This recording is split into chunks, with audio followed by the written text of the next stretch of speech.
हर हर महादेव। आखिर एरीज राशि वालों के लिए 2025 कैसा होने वाला है?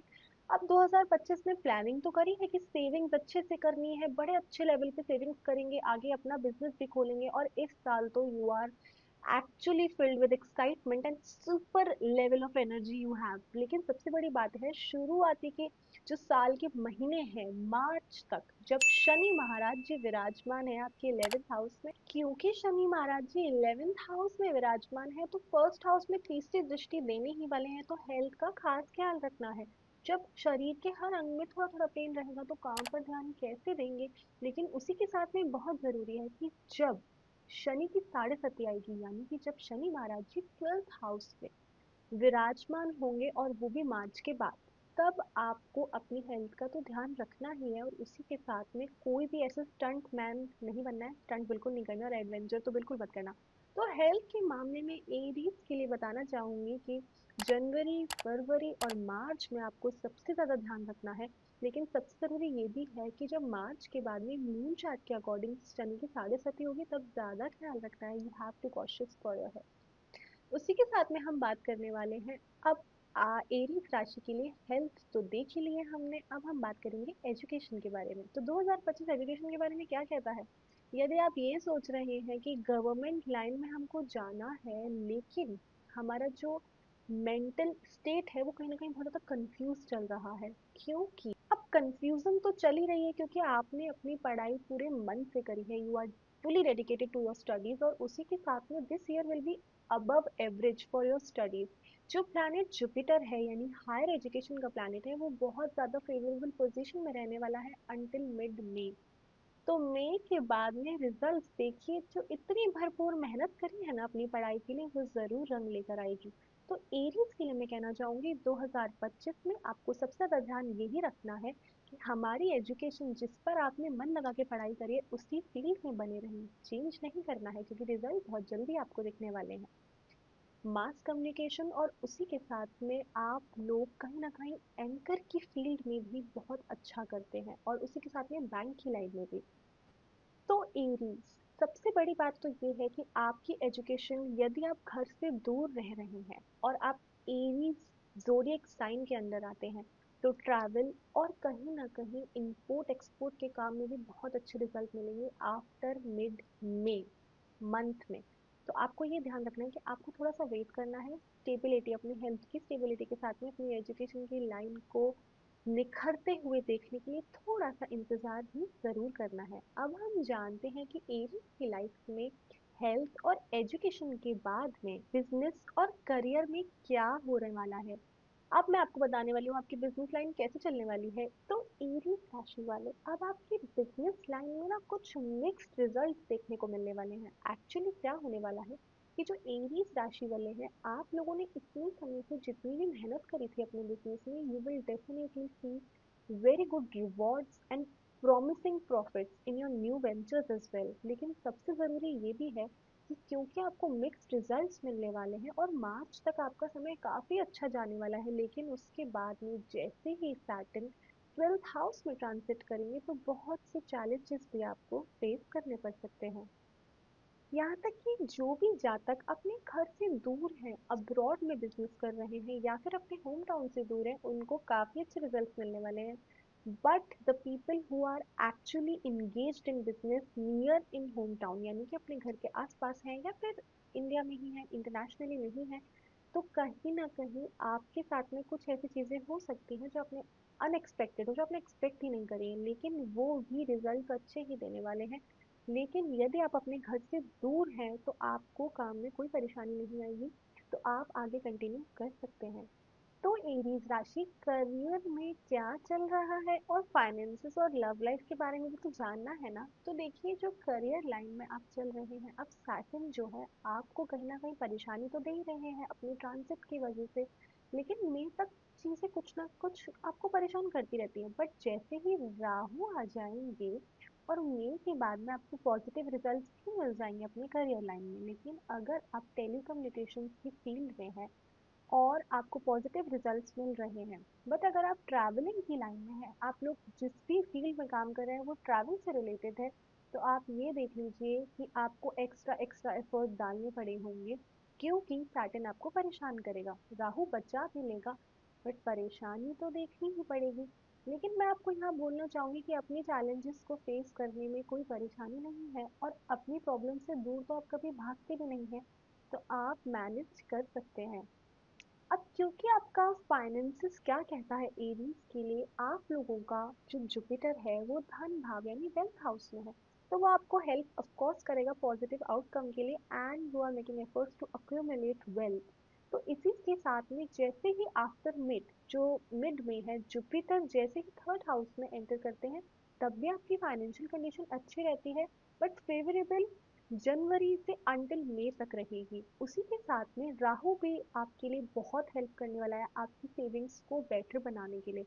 तो कहीं ना कहीं लॉस आप नहीं देखेंगे, लेकिन चैलेंजेस आप फेस करेंगे, जैसे कि मैंने आपको बताया आपकी करियर लाइन में भी। और फाइनेंसेस कहीं ना कहीं आप अच्छे मैनेज कर रहे हैं, लेकिन जो सिल्वर होता है ना, उसको अपने पास रखिए।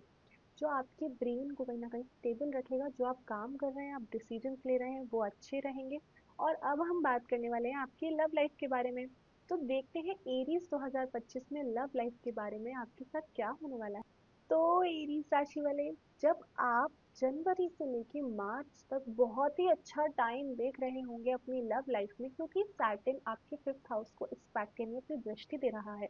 तो कहीं ना कहीं आपका प्यार बहुत ऊंचाइयों पे जाएगा, और स्पेशली जो लव मैरिज करने वाले हैं या फिर आपके रिलेशनशिप चल रहे हैं। लेकिन वहीं पे आफ्टर मार्च क्या होने वाला है कि केतु का इन्फ्लुएंस आने वाला है, और तब मिसअंडरस्टैंडिंग ज्यादा बढ़ जाएगी, क्योंकि दोनों पार्टनर्स में से एक इंसान कहीं ना कहीं अपने आप को इस दुनिया से बहुत ऊपर समझने वाला है, यानी कि अपने आप को भगवान के बहुत ही ज्यादा क्लोज मानने वाले हैं। इससे थोड़ी सी मिसअंडरस्टैंडिंग ज्यादा हो जाएगी, क्योंकि कहीं ना कहीं वो अपने प्यार से ज्यादा ये सोचेंगे कि क्या गलत और क्या सही है, और तब लॉजिक माइंड एक्टिवेट हो जाएगा। तो इसलिए आप लव लाइफ में अगर कोई प्रॉब्लम फेस करते हैं, that will be after March, जब केतु का इन्फ्लुएंस आता है। लेकिन सबसे बड़ी बात तो ये है कि अगर मैंने आपको पहले ही बता दिया तो आप मैनेज भी कर सकते हैं।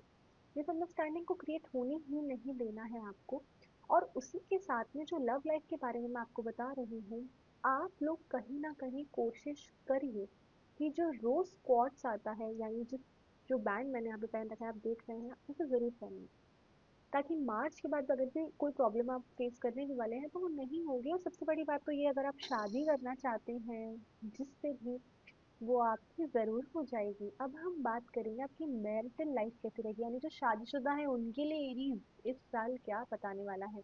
अब एरीज के लिए लव लाइफ के बारे में तो मैंने बता ही दिया है, लेकिन आपकी मैरिज लाइफ के बारे में क्या चलेगा। तो सबसे पहले जनवरी से लेके मिड मई तक कहीं ना कहीं आप लोगों के मेंबर, फैमिली मेंबर इंक्रीज हो सकते हैं, क्योंकि जुपिटर का सेकंड हाउस में ट्रांजिट होने का मतलब है कि आपकी फैमिली के अंदर प्यार भी बढ़ता है और मेंबर भी बढ़ते हैं। आप समझ ही रहे हैं, गुड न्यूज भी आ जाती है। लेकिन उसी के साथ में सबसे ज्यादा जरूरी तो ये है कि आगे क्या होगा।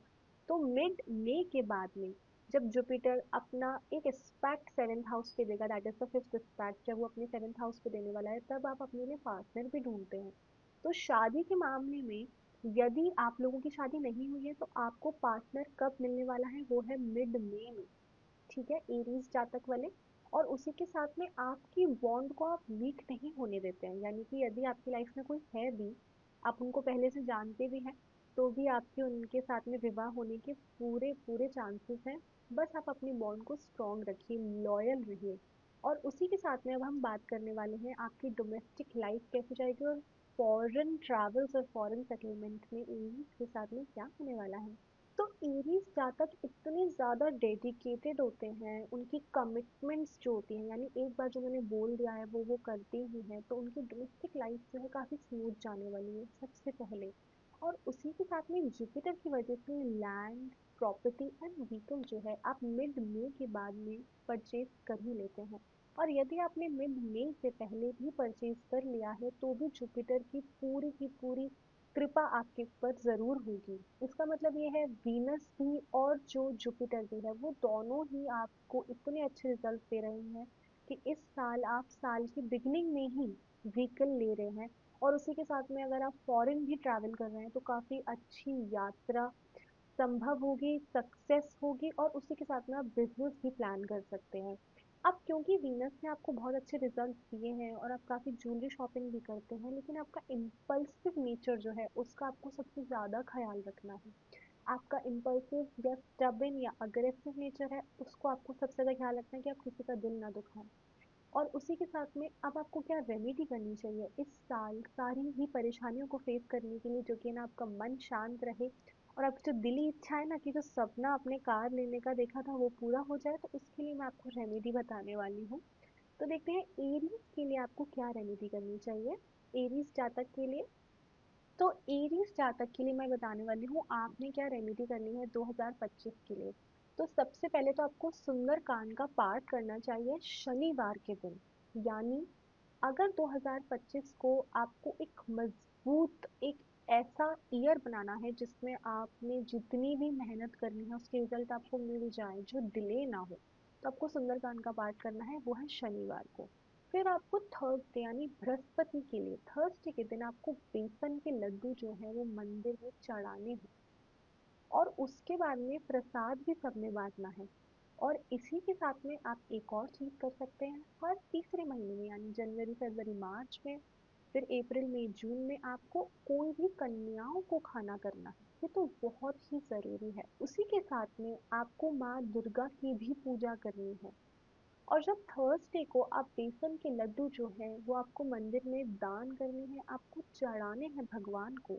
लेकिन उसी के साथ में सबसे ज़रूरी है आपको येलो कलर पहनना है। आप येलो कलर के कपड़े पहने और आप बेसन के लड्डू जो है हर मंदिर में दान करें। लेकिन जब आप माँ दुर्गा की पूजा कर रहे हैं, हर कन्या को खाना खिला रहे हैं, तो आप माँ दुर्गा को चोला भी पहना सकते हैं। तो एरी साथियों, आपको बहुत ख्याल रखना है अपने गुस्से का। और इंसानियत तो आप में कूट कूट के भरी है, तो दान पुण्य तो आप करेंगे ही इस साल। हर हर महादेव।